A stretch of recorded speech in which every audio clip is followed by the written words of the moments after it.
ಬಿಕ್ಲು ಶಿವು ಕೊಲೆ ಕೇಸ್ನ ಆರೋಪಿಗಳನ್ನ ಪೊಲೀಸ್ ಕಸ್ಟಡಿಗೆ ನೀಡಲಾಗಿದೆ. 5 ಆರೋಪಿಗಳನ್ನ ಪೊಲೀಸರ ಕಸ್ಟಡಿಗೆ ನೀಡಿದೆ ಕೋರ್ಟ್. ಒಟ್ಟು 10 ದಿನಗಳ ಕಾಲ ಪೊಲೀಸ್ ಕಸ್ಟಡಿಗೆ ನೀಡಿ ಆದೇಶ ಕೊಡಲಾಗಿದೆ. ವಕೀಲರ ಭೇಟಿಗೆ ಅವಕಾಶ ಕೊಡುವಂತೆಯೂ ಕೂಡ ಸೂಚನೆಯನ್ನು ಕೊಟ್ಟಿದೆ ಕೋರ್ಟ್. ಇನ್ನೊಂದು ಕಡೆ ನಿರೀಕ್ಷಣಾ ಜಾಮೀನಿಗೆ A1 ಜಗ್ಗ ಅರ್ಜಿಯನ್ನು ಸಲ್ಲಿಕೆ ಮಾಡಿದ್ದಾರೆ. ಒಟ್ಟು 5 ಜನ ಆರೋಪಿಗಳನ್ನ ಪೊಲೀಸ್ ಕಸ್ಟಡಿಗೆ ಕೊಡಲಾಗಿದೆ. ಮುಂದಿನ 10 ದಿನಗಳ ಕಾಲ ಪೊಲೀಸ್ ಕಸ್ಟಡಿಯಲ್ಲಿ ಈ ಆರೋಪಿಗಳಿರ್ತಾರೆ. A5 ಭೈರತಿ ಬಸವರಾಜ್ ಏನು ಮಾಡ್ತಾರೆ? ಇವ್ರ ಬಗ್ಗೆ ಯಾರೆಲ್ಲ ಸಿಕ್ಕಿದ್ದಾರೆ 5 ಜನ ಆರೋಪಿಗಳು, ಅವರನ್ನು ಪೊಲೀಸ್ ಕಸ್ಟಡಿಗೆ ಅವ್ರನ್ನ ವಿಚಾರಣೆ ಮಾಡ್ತಾರೆ ಏನು ಎತ್ತ ಅಂತ. ಆದರೆ ಇದಕ್ಕೆ ಕುಮ್ಮಕ್ಕು ಕೊಟ್ಟಂಥವರು ಅವ್ರ ಕಥೆ ಏನು? A5 ಮಾಜಿ ಸಚಿವರು, ಹಾಲಿ ಶಾಸಕರು ಭೈರತಿ ಬಸವರಾಜ್ ನಿರೀಕ್ಷಣಾ ಜಾಮೀನಿಗೆ ಜಗ್ಗ ಅರ್ಜಿಯನ್ನು ಸಲ್ಲಿಕೆ ಮಾಡಿದ್ದಾನೆ. ಆಸ್ತಿಗೆ ಸಂಬಂಧಪಟ್ಟಂತಹ ಕೊಲೆ, ಬೆಂಗಳೂರಲ್ಲಿ ಕೊಲೆ ಆಗೋ ದೊಡ್ಡ ವಿಚಾರ ಅಲ್ಲ, ಆದರೆ ಈ ಕೊಲೆಯ ಹಿಂದೆ ಯಾರಿದ್ದಾರೆ ಅನ್ನೋದು ವಿಚಾರ. ರೌಡಿ ಶೀಟರ್ನೇ ಕೊಲೆ ಮಾಡಲಾಗಿದೆ, ಅದು ಬರ್ಬರವಾಗಿ ಕೊಲೆ ಮಾಡಲಾಗಿದೆ. ಸದ್ಯಕ್ಕೆ ಈ 5 ಜನ ಆರೋಪಿಗಳನ್ನು ಪೊಲೀಸ್ ಕಸ್ಟಡಿಗೆ ನೀಡಲಾಗಿದೆ.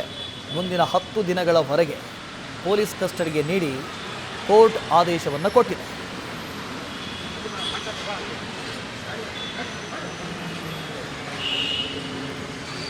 ದೃಶ್ಯದಲ್ಲಿ ಗಮನಿಸ್ತಾ ಇದ್ದೀರಿ, ಇದೇ 5 ಜನ ಆರೋಪಿಗಳು.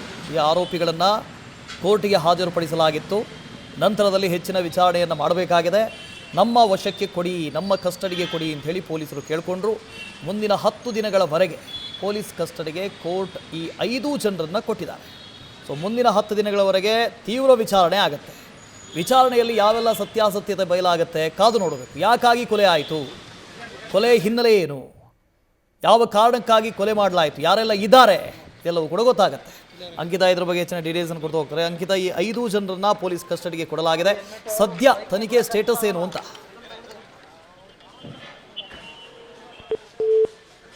ಮತ್ತೆ ಅವರನ್ನು ಸಂಪರ್ಕ ಮಾಡುವಂಥ ಪ್ರಯತ್ನವನ್ನು ಮಾಡೋಣ. ಒಟ್ಟು 5 ಜನರನ್ನ ಪೊಲೀಸರು ಬಂಧಿಸಿದರು. 5 ಜನರನ್ನ ಪೊಲೀಸ್ ಕಸ್ಟಡಿಗೆ ಕೊಡಲಾಗಿದೆ. ವಕೀಲರ ಭೇಟಿಗೆ ಅವಕಾಶ ಕೊಡಿ ಅಂಥೇಳಿ ಕೋರ್ಟ್ ಸೂಚನೆಯನ್ನು ಕೊಟ್ಟಿದೆ. ಸೊ ಇದು ಕೇವಲ ಒಂದು ಸಣ್ಣ ಇನ್ಸಿಡೆಂಟ್ ಮಾತ್ರ ಅಲ್ಲ. ಯಾರೊಬ್ಬ ರೌಡಿ ಶೀಟರ್ನ ಹಾಡ ಹಗಲೇ ಕೊಚ್ಚಿ ಕೊಲೆ ಮಾಡ್ತಾರೆ ಅಂತ ಹೇಳಿದ್ರೆ ಅದರಲ್ಲೂ ಕೂಡ ಒಬ್ಬ ಮಾಜಿ ಸಚಿವರ ಹೆಸರು ಈ ಕೇಸ್ನಲ್ಲಿ ತಳುಕು ಹಾಕ್ಕೊಂಡಿದೆ.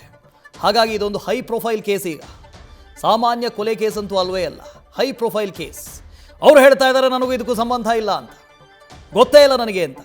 ಆದರೆ ಈ ಥರದ ಕೇಸ್ಗಳು ಬೆಂಗಳೂರಿನಲ್ಲಿ ಆಗಾಗ ನಡೀತಾನೆ ಇರ್ತವೆ.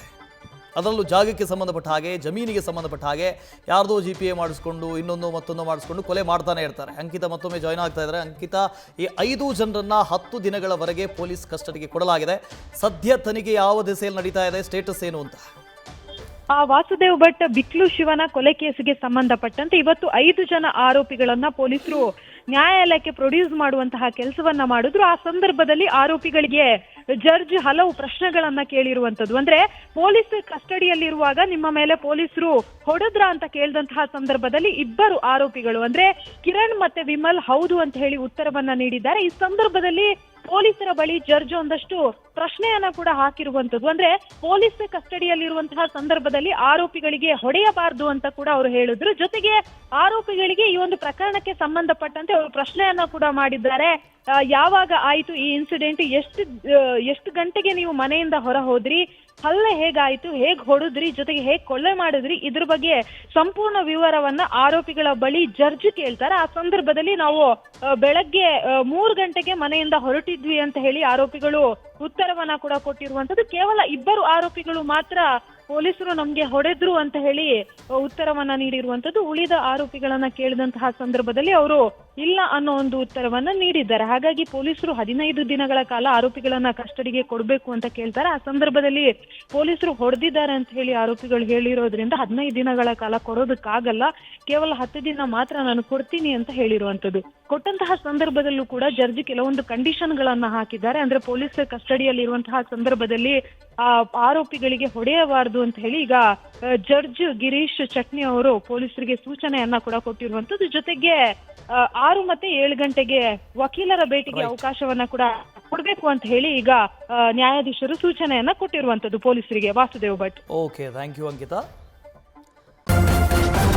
ನ್ಯೂಸ್ ಫಸ್ಟ್ ನಿರ್ಭೀತಿಯಿಂದ ನಿಮ್ಮ ಪರವಾಗಿ.